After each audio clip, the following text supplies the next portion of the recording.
अध्याय पहिला. अर्जुन विषाद योग. श्लोक 7.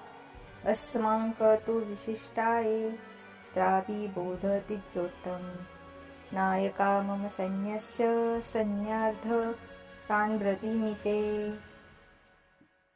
दुर्योधन म्हणत आहे, हे ब्राह्मण श्रेष्ठ, पांडव सेनेच्या युद्धांना तर तुम्ही पाहिलं. आता आपल्या पक्षामध्ये जे प्रधान आहेत ते पण. द्रोणाचार्याच्या माहितीसाठी दुर्योधन आपल्या सेनेचे जे सेनापती आहेत त्यांच्याबद्दल सांगत आहे.